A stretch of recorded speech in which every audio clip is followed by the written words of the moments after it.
Greetings loyal subscribers and honoured guests. The Yakuza series is one that I've been interested in for quite some time now.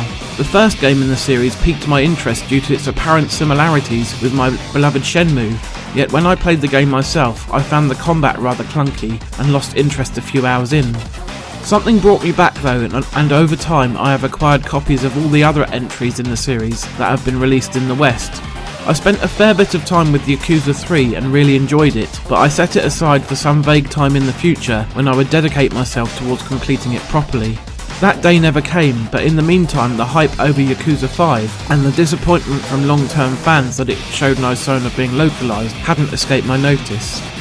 When Sony finally did announce that the game would be released digitally on the PlayStation Network, I decided it was worth supporting and used some of my birthday money towards it. Whenever I buy a new game, I always have to try it out a little bit, even if I don't intend to play it all the way through there and then. This is usually only the first few hours of the game, but I had so much fun playing Yakuza 5 that I ended up spending about 12 hours on it.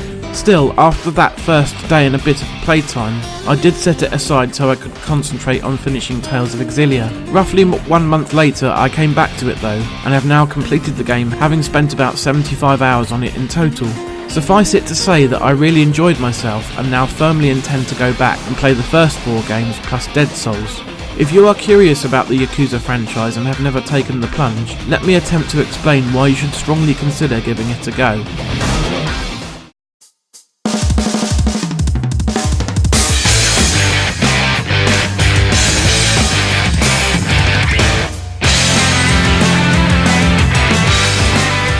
Having watched some of the videos that go over the plot of previous games, it is apparent that these games can get rather convoluted and hard to follow.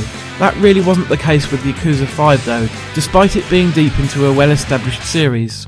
The main protagonist of the games, Kazuma Kiryu, has moved from Tokyo to Fukuoka, changed his identity, and is now trying to make a living as a humble taxi driver.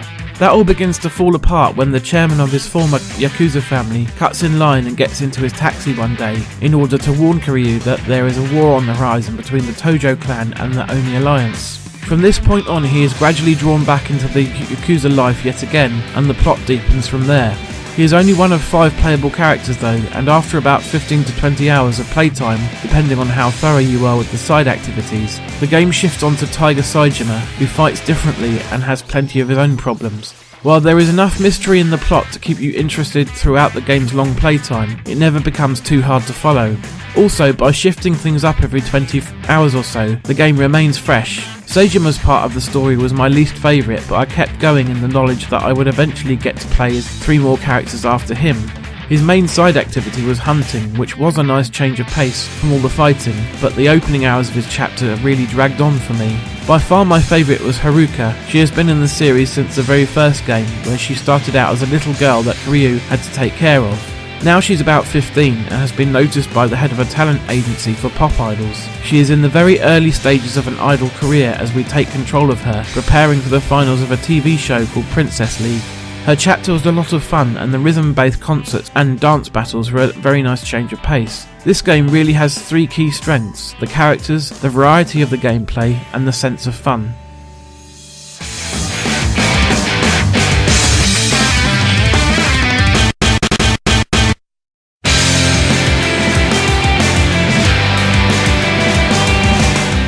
Yakuza 5 does look very good for the most part, and the engine has obviously had an upgrade since Yakuza 3. The key cutscenes of the game have had the most attention, with the character models looking extremely detailed and realistic.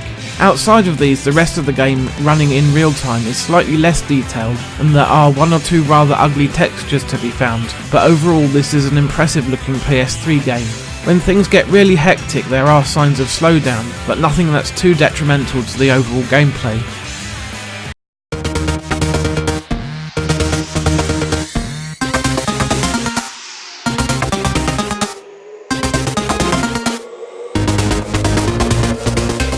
The Yakuza series hasn't had English voices since the first game, and from what I heard when I tried to get into it all those years ago, that's no great loss, as it was truly terrible in places. My untrained ear can't really tell if the Japanese actors are good at their job or not in Yakuza 5, but it all seems perfectly fine, and having them speak their native tongue just makes the game feel more authentic.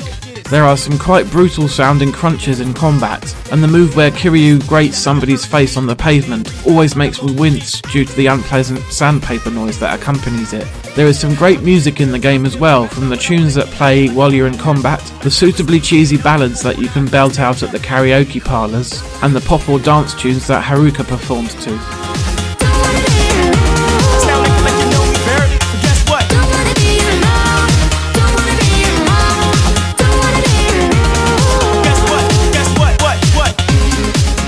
The Yakuza games are chiefly brawlers, kind of like a modern day equivalent of something like Streets of Rage. There is a lot more to them than this though, as I will attempt to explain. When you first take control of a new character, their moveset and abilities are fairly limited. By beating random thugs that will come at you in the street, or by taking down people in the story, you will earn experience points and level up. Each time this happens, you will be given 3 pips to spend on a variety of things, from extending your life bar to learning a completely new move.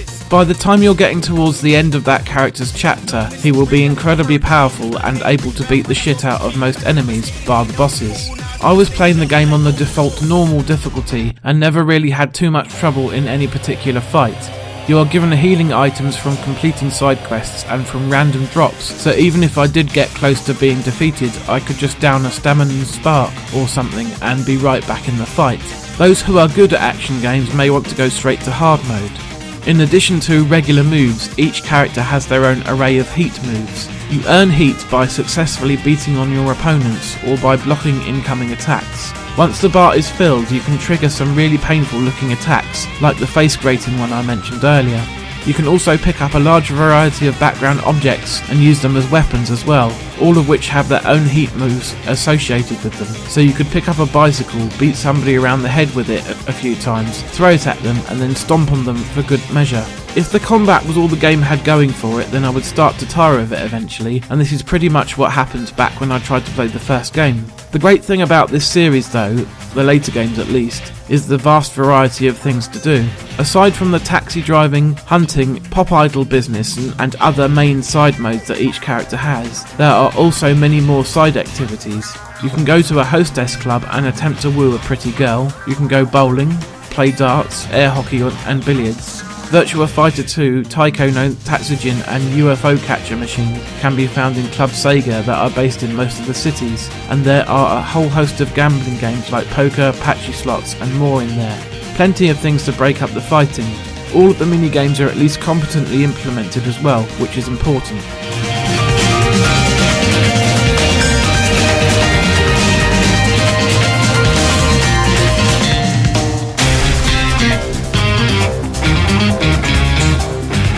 While Yakuza 5 is building on the previous titles in the series, it does bring a lot of its own new stuff to the table as well. The decision to allow you to play as Haruka and make musical performance the focus of her chapter instead of combat was a masterstroke.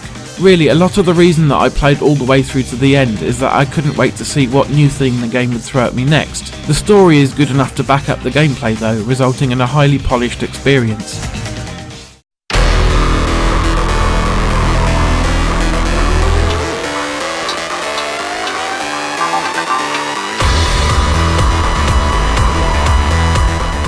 As I mentioned in the intro, it took me 75 hours to get to the end of Yakuza 5, and while I did complete most of the side stories for each character, I came nowhere near to doing everything that it is possible to do in the game. My overall completion rate was about 25%, so if you were truly determined to get 100%, it would take a long time indeed. When you get to the end of the story mode for the first time, you unlock 2 extra modes, one where you can play through the story again but with all of your levels and abilities intact from last time, and one where you can visit any city with any character and complete anything you skipped while playing through the story. So even when you're done playing the game once, there's plenty to come back to.